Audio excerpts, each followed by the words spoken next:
Hola mi querido audiófilo, espero que estés bien y se te estén parando los pelos siempre.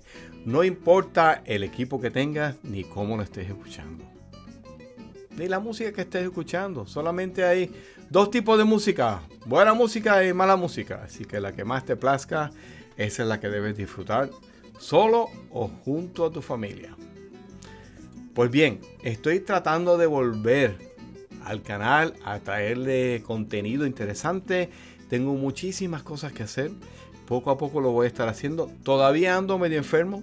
Llevo todo el mes enfermo.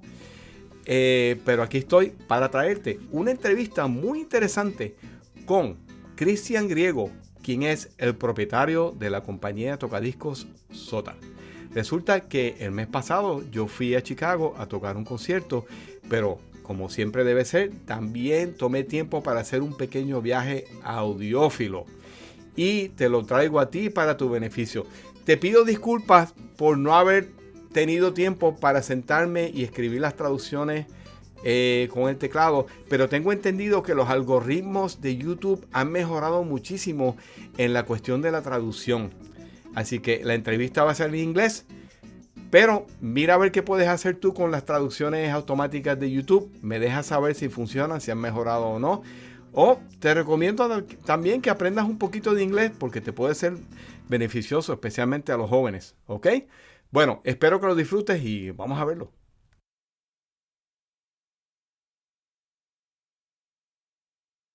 51 inches of Z-axis, which is our length. So it goes way, and what that means is I can do a lot of things. I can make a trombone mandrel, a trumpet mandrel for the other industry I work in. We can use it. We use this all the time to make cut bells. So we have fixtures here that we've made that we put a bell on, and then we secure it here, and then we can cut a bell. But having this machine allows me to do both industries that I love for sound, both of them. Trombone, trumpet, turntables. Here we're making an epoxy table. Why not? I had some live edge slabs. I need some big chunks of wood, and I was like, let's make an epoxy table. They're all popular, so this will be a coffee table when it's done. We poured this about 10 to 12 days ago. We had to do 3 pours because it's a pretty deep pour, and then this will turn into something. I think we're going to do play around with some turntables with that technique too.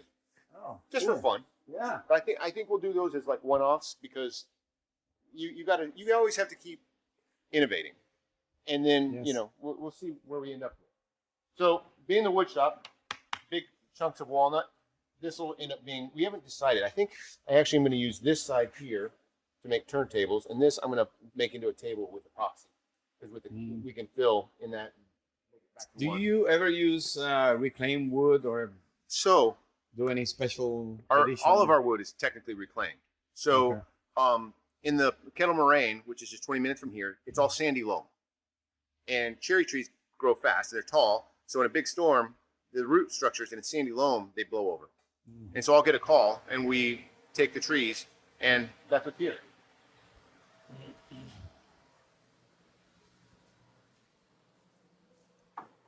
This right here was in the forests 2 years ago. And then we took it to the mill, Peterson's, who we work with, and they're fantastic. They cut everything to what we need. We start with 4-quarter wood, and then they kiln dry it. Then we get it here, and we'll start processing it. We'll cut it to the lengths we need, and we'll go through the joiner, the planer, and we'll process all the wood to the finished size. We do the finger joints over here, and we try and utilize all of our scrap wood. This is actually the final scrap. This will go away. This would be used in fire pits in the summertime. But even a lot of our scrap we'll use to make cutting boards and give to our friends, family. And that's done off hours. I'll come in with another friend of mine, and we'll do these things for fun. Maybe you can make isolation bases Well, and that's the thing. or turntables. I see an in-grain cutting board is essentially a nice isolation platform, and we can do that. But you already have a turntable that's pretty isolated. It is. It doesn't need. It is, but we can do it. We can, for fun. Yeah. If you want something, we also make racks out of the phenolic resin, and they're super heavy with stainless steel legs. But we custom build those for customers, and they let us know our equipment. We model it up, and then we make them exactly the size for what they need. That's nice. Right here is our this, again, having the machine shop, you'll notice the brass bushings in here. They're exactly the size with each cutter. So everything is exact and precise. Back in the old day, they would do it the old-fashioned way with like a dado blade, and they would go through with, and they'd cut each joint. But you'll get some variance because those saw blades are not as rigid as what these are. And so this, we be able to, again, improve the quality and finish. Just consistently. Oh yeah, where that table was, that's a 5-foot by 10-foot CNC router. I was gonna ask. Yeah, we put. It's huge. Oh yeah, we put this right here. We put it's got a 25 horsepower vacuum over there. It sucks everything down, and then we'll machine out all of our Urban series, which are Moonbeam, Comet, Escapes.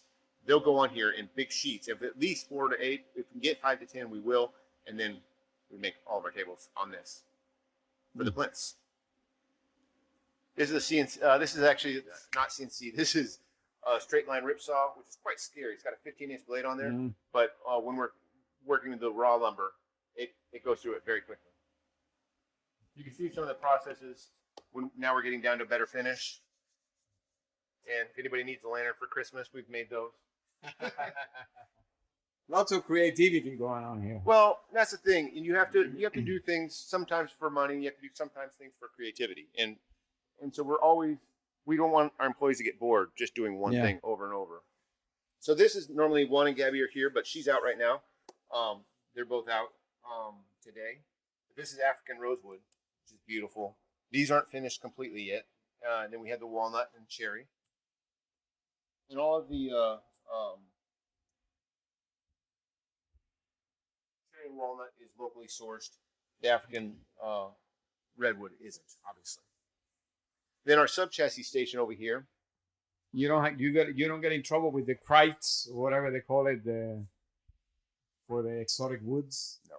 No, Okay. And we try not to. You have to really be considerate of that, and we're trying to do everything as close to here as possible. That's why we're just doing the cherry and the walnut, because it's all locally sourced. Yeah. When you start getting into more exotics, your carbon footprint is increasing. Even the phenolic resin that you'll see here, it's recycled paper that's that's made in the Pacific Northwest. Really inert, really heavy, but it's recycled paper. And so everything, we try and be as green as we can. No lead is in this now. We have obviously the stainless steel weights. You can see the 3 different weights here. Because it used to be lead. It used to be lead. This used to be lead, which meant an employee had to handle it, flatten it. Same thing here, and here. Touch it. Yeah, the whole thing. Ingest it accidentally. Yeah, I mean, it's not an issue unless you eat it and eat a lot of it. But still, if we don't have to, we don't. And there's better ways of doing it. We're trying to find that all the time. You can see the extra weights down here for assembling all of the sub chassis. And tone arm boards. We have some older ones here. We have the newer ones. We're actually in 2024. This is the only one we're making now, which is phenolic resin and aluminum. And you can feel how heavy that is. Oh yeah. And it's solid. And this is for like an Audio Technica Japanese arm. Yeah. But you make it for SME, I'm sure. We make them for SMEs. We make them for, this is actually an SME here. This is an old one, which we don't make anymore. But this is an SME cutout. We make them for most every tone arm. Our tables will accommodate up to 10-inch tone arms, but it depends on the brand. Okay. And I've got a new prototype which will accommodate 12-inch or whatever you want. 2 arms. So, yeah, 2. The prototypes are going to be going to, that's a new level, but I'll show you that later. Right. So in the Platter station, I want to show you real quick the old versus new, because a lot of times people see Sota Sapphire and they're like, oh, I have a Sota Sapphire. Well, they're quite different in 2024 than they were in 1979. So this is an early Series 1 Platter, and this is what I was talking about being cast, and you can see actually how they machined here and here, but they didn't machine any of this. And if you look closely, you'll see that it's thicker on one side here than the other. And so that's a cam right there compared. Now this has the oilite bushings, which it has 2 in here, and the inverted with the sapphire, which is great. But you can see if you're working with this, if you just adjust this a little bit by hand, you can really make that off-center. Off-centered, yes, correct. So now we have the tapered center with the one-piece This is silicone impregnated bronze, which they use for race car engines. And the reason we went with that is it's just a great material to use. And then we put that against a titanium nitride, TIN, which is this gold color coated stainless shaft. So that's very hard against very soft, so that you can get really good action. This is just aluminum block there. And then for the platter, you can see it's just everything's machined. We actually start with 12 and an 1/8 inch round stock, and we machine it all the way down. And then this will mate up to this, and then the spindle will go down and attach there.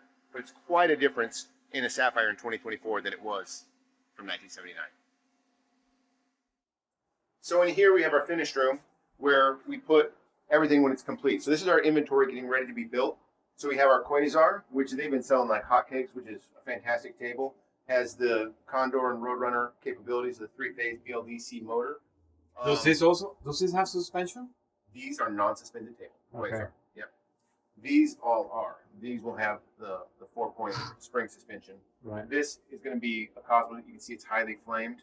The top. It's got beautiful figuring. And a lot of times we grade our cabinets. So the higher up you go, you'll get better figuring. You'll get more character. And then the Sapphire will be beautiful still, but we consider these things when we grade our cabinets. And this is a humidity control room. We do, yep. Yep. We control everything. So we have our cherry cabinets up here, and you can see the beautiful finger joints that Sota is known for. Then we have all of our motor control covers. The center of the top is what we make the actual motor control covers with, and so the grain will match. I like this finish. It's very nice. Yeah, that's walnut, and that's all the rage right now. Everybody's loving walnut and doing great for us. I blame it on the YouTubers because everybody, like Blacktail Studios and everybody's making these walnut tables, and so walnut is really popular right now. Interesting. It looks beautiful. Yeah. Aquí estamos en el showroom de la compañía Sota. Miren para allá ese threshold vintage con las Rogers. Okay. Yeah, so here we have our showroom with some turntables. We'll always have our sub chassis, and you can see the difference between the Sapphire, the Nova. So you have the 1/8 inch piano brace here. Here you go to the 1 inch billet aluminum piano brace with acrylic, and then the Cosmos, the all aluminum 6061 with the acrylic, and then the titanium nitride shaft on all of them. And you can see the springs here, which are inverted inside these little dampeners. And on the other side, for these two, the springs will be on the cabinet. Then we have the Escape in the Urban Series, a Sapphire.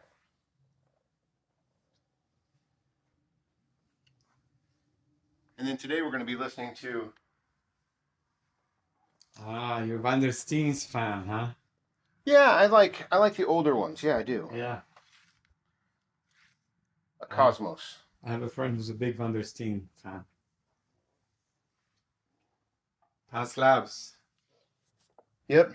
I really like the phono stages. I think Wayne does a good job of those. Yeah. I used to have this preamp. Yeah, It's nice. I've had this for a long time. And this is a little legacy amp, which nobody knows about, but it sounds good. And you have the Hannah. You too. The Hannahs, I think, are a very musical cartridge, especially for the money. I think they swing way above their weight class. Yeah. And we're here with Christian Griego, the proprietor of Griego Mouthpieces and Sota Industries. He basically inherited this very old company, and I'm going to ask him a couple of questions. Christian, you and I are both musicians and audiophiles.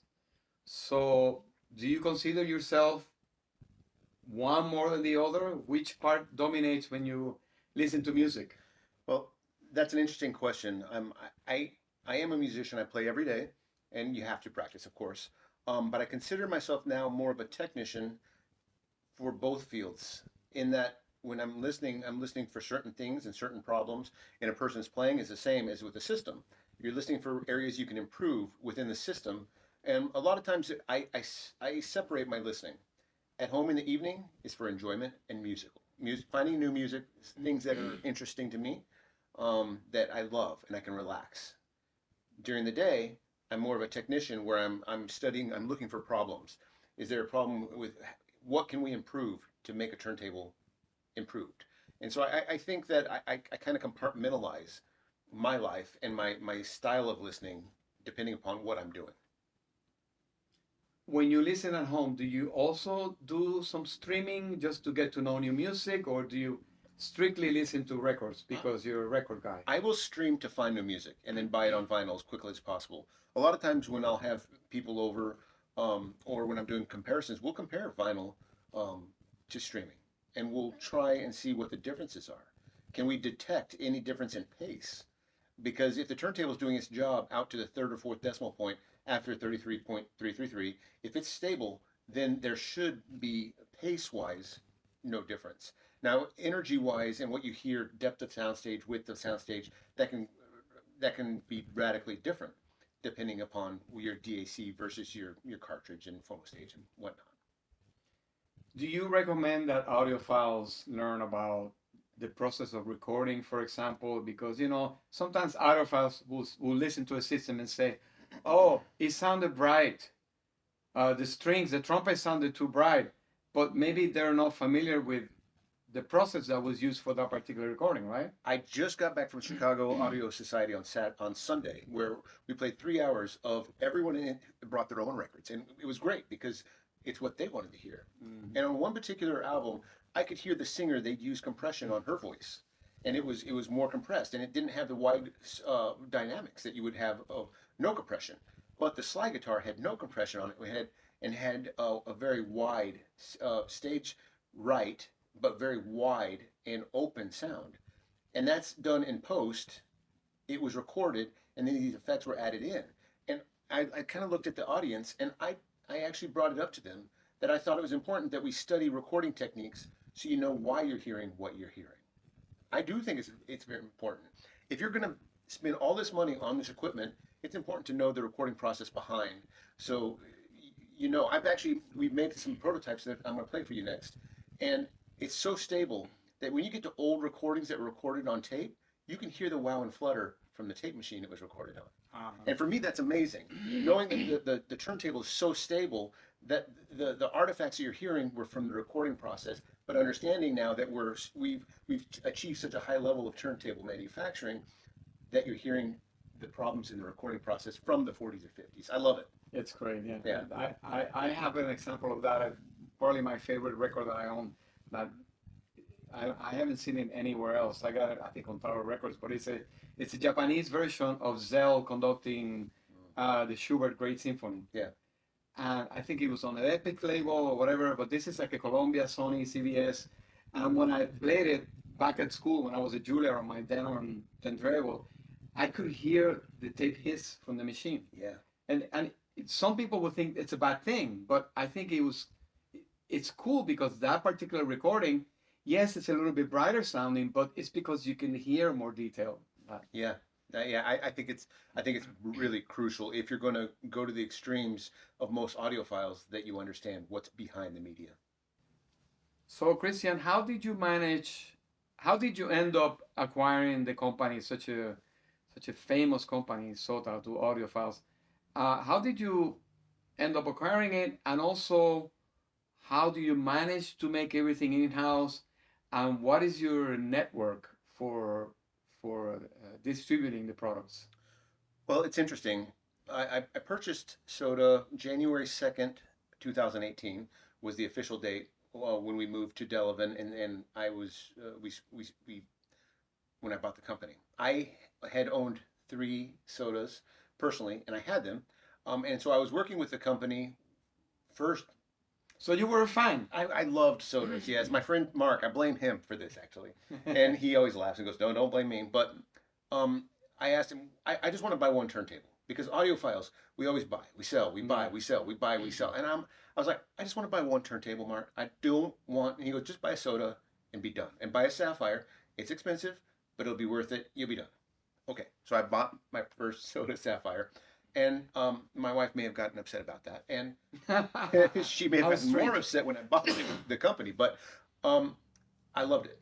I loved it. And my second, you're like the Remington guy. You know, I like the company so much. I bought yeah. And so then the second one I bought had some problems. So I started communicating with Donna. We got repairs going and things. And then I was like, well, you know, I have a machine shop with GSI, Griego Sound Inventions, and I could maybe help with things. So I started helping with some of the engineering, and because I do SolidWorks, I design in SolidWorks, and I was able to start helping make parts for the turntables. What is SolidWorks? You talking about the mouthpieces? No, sorry, the CAD. I designed in SolidWorks, which is the CAD program. Okay. And then from that, we can then have things laser cut out, or we can router them, or we can mill or lathe. We can make pretty much anything. So you're hands-on CEO of the company. Yeah. You make the things, you design them. Yeah, yeah, and I study material sciences, of course, with my background with mouthpieces and with doing design for trumpets, trombones. It's exactly the same to me. Brass versus copper versus nickel. Material science is material science, and acoustics and physics of sound it's all the same. Yeah, making trumpets or trombones is like alchemy. Yeah. You know, the fusion of the materials. That's exactly it. Very important for projection. Yes, absolutely. Tone. And so I worked now for a year and a half with Sota, making parts and things. And one day I sent an email and asked if they'd be interested in selling. And they said no, but Donna said I'd be interested in hiring you. I said, I already have a boss. I think, you know, and so we were able to structure it out because it's an iconic brand that's been around for 40 years plus, and we wanted to keep it going. And so we came to an agreement, and I was able to purchase the company, and we structured it over 5 years. And so now I own it, and I never said anything during that 5 years because I felt like, you know, when it's structured out, it's important, you know, that you, I wanted to stay humble. I don't want to, I don't know. It was strange for me to even think that I was buying this company at the time. Yeah. And so I think I've accepted it after 5 years. It's a big risk. Yeah, well, yeah. And so, but making everything in-house, when I bought the company, that we had 15 different suppliers. So that means 15 different places that, 15 different opportunities to mess something up. Right. But doing everything in-house, which was my goal, and it always has been, if we make one part, we can take it over, check it, make sure everything works, set it up, listen to it, make sure everything's right. Because a lot of times we've been changing our materials along the way. You saw the tables. They're so much different now in 2024 than they were in 1979. Yes. And so it's important to be able to go over, qualify it, yes, listen to it, yes, and then prove every step of the way is good, and then go on with production. So that's the way I like to manufacture. And it's not cheap to do this. In order to do this, our machine shop has to make other parts, not just for turntables. We make mouthpieces, we make trumpet, trombone parts, we make other industries, because then we're diversified. But it keeps the machines going, and because the machines are the biggest expense. It's not cheap. It would be cheaper to do these things offshore, but then you're not employing local people, which are your friends, in your family. And so we would make more money going offshore. Yeah. But it's a different idea, and I like to keep things as local as possible. Southeastern Wisconsin is where we're based, and we hire from this local community, and it's nice. It's nice, and I like this approach. We do sell through dealers and distributors, and we've got a great distribution network and dealer network. Not as strong in Europe as we are in the United States. We're improving those things. We have sold direct into regions where we don't have dealers or distributors. But we ask that if you're interested in Sotas, that you go to your local dealer. Ask them about those. Ask them about Sotas, because if there's no demand, the dealers won't ask for Sota. And we've seen, as we keep growing, and we have, that more dealers are calling us and more distributors are calling us. And that's fantastic. And I love to grow at a steady Eddie pace. I don't want to grow 20, 30%. If I can go 8, 9% per year, that's fantastic. It's sustainable and it's not explosive. When you have explosive growth, then quality a lot of times suffers. So I'm always trying to grow, but in a manageable way. If someone owns a very old Sota Sapphire, for example, and sends it to the factory for refurbishment, you would then be obliged to to adapt it to the new system, right? Absolutely. We do repairs and service, and we like to update tables. So if you send us your table, we'll take the springs out, change them to brand new springs so that they're good to go for another 10 to 12 years with springs. We'll take apart the platter, we'll clean it, we'll replace the bearing, the sapphire thrust plate if need be. The motor is crucial. A lot of these old 40-year-old tables have Pabst motors in them, which were great for the time. Mm-hmm. What we're doing now with the Eclipse package, which has the Condor PSU, and it has a three-phase BLDC brushless motor, they're more superior. They're just better. We like to take these old tables, put new electronic boards. You saw the boards that are now all surface mounted, that are all made in California. We have a video coming out on that soon.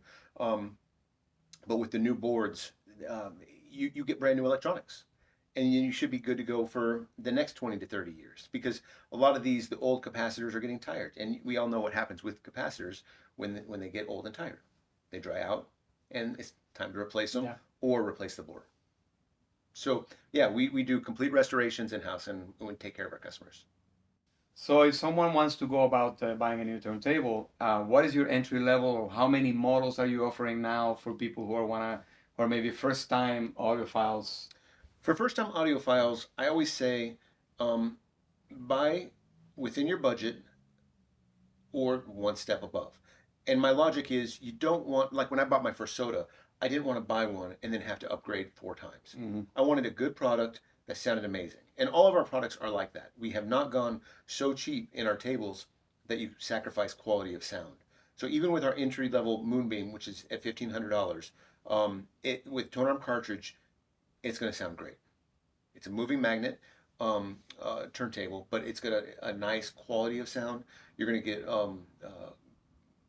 everything's going to work, and you're not going to have to upgrade. But if you wanted to down the road, we have the lifetime trade-in, so you can trade it back in and go up to a Moonbeam, but from a Moonbeam to a Comet, Comet to a Quasar, Quasar to a Sapphire. I had a friend that moved from one point all the way to the top of the line at this point over like 10 or 12 years. So that's, it's a good system, but there's 8 to 9 models that we have currently.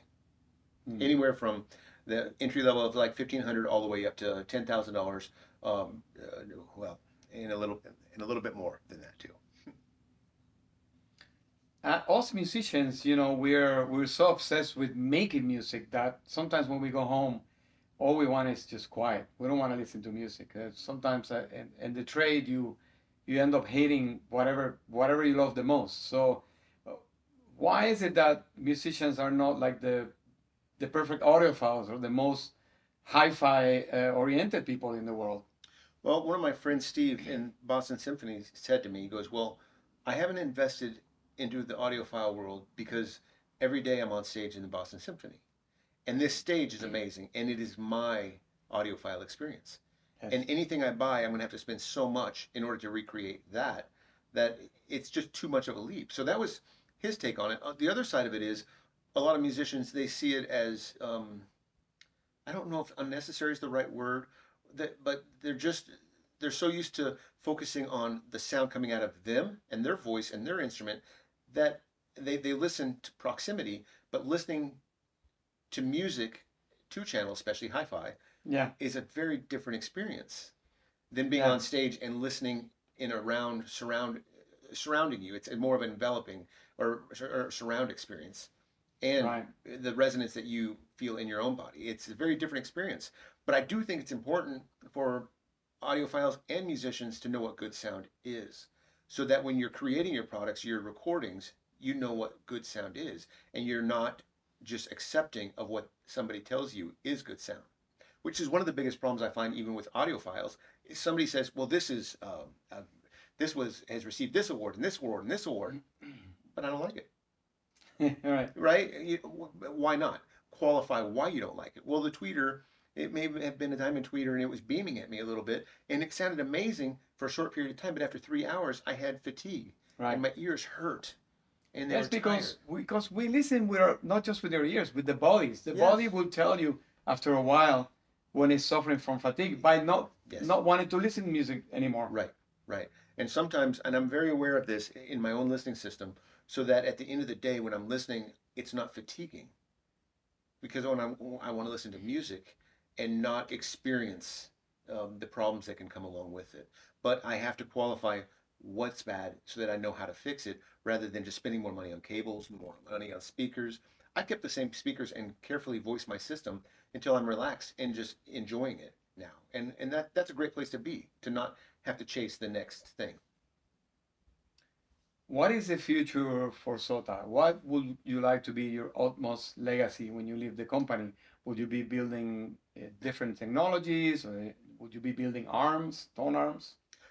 Yes, we will be, like we've started doing phono stages with the Pixie phono stage, $300 price point, entry level. We have another one in the can that's a much higher quality, but we didn't come out with that because we'd never had a phono stage. And so it was like, we want to have an entry level that people love before we step up. Then tone arms, I want to get to where we design our own and have our own tone arms, of course. I would love to have that.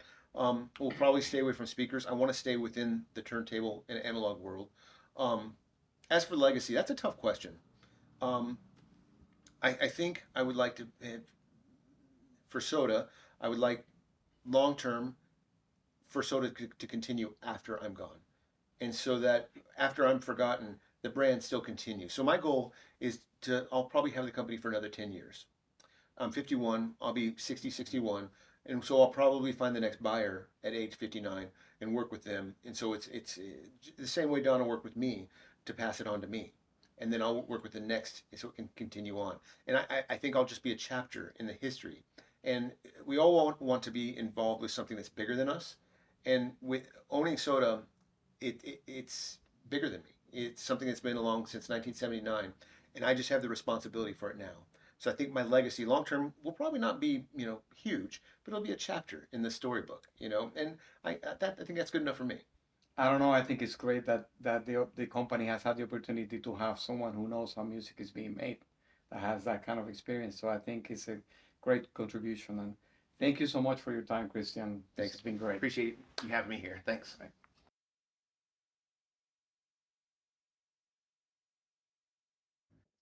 Ok, en casa de Christian, su home theater. Wow. Mira para allá. So as a child, I worked in movie theater as a projectionist. I'd take the movies on Thursday night, put them together, get to watch them. And so when I grew up, I always wanted to have a theater. So my 2 channels separate from From the theater, but clips. yeah. The store I used to work at sold clips, so Uh-huh. of course. Oh, they're good. Good. Do you have 4K projector? And these are No. ushers, huh? I still have an old crappy one. I finally upgraded to a 4K projector a couple years ago, and I Nice rails. was just a Blu-ray forever, and now that I have the Is this a This prototype? is a prototype direct drive with an Orion speed control. So this, Oh, this you're is, going direct drive too, huh? yeah, you'll see.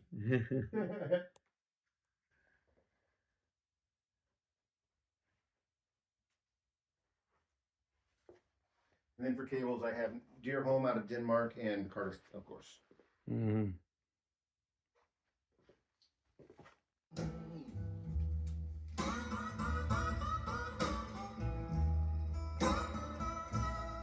I just been sitting here thinking, wondering what in the world has she been.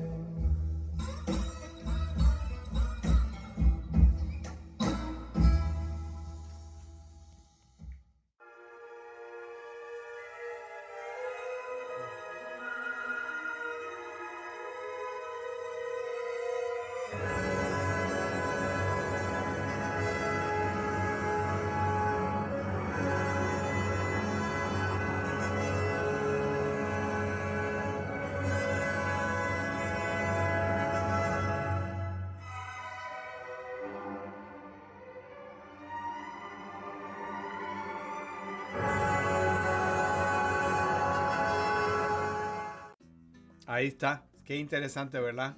Qué gran persona, Christian. Me cayó súper bien. Y qué ejemplar ser humano que es capaz de hacer tantas cosas, ¿verdad? Con su tiempo. Así que, bueno, gracias por ver el video. Espero que lo hayas disfrutado. Y chequea mi álbum en la página de Audiophile Society. Mi álbum se llama Bel Canto Concerti for the English Horn. Y recuerda que de audiófilos y locos todos tenemos un poco. Vienen más videos por ahí. No pierdas la paciencia conmigo. Gracias por mantenerte con el canal y hasta pronto.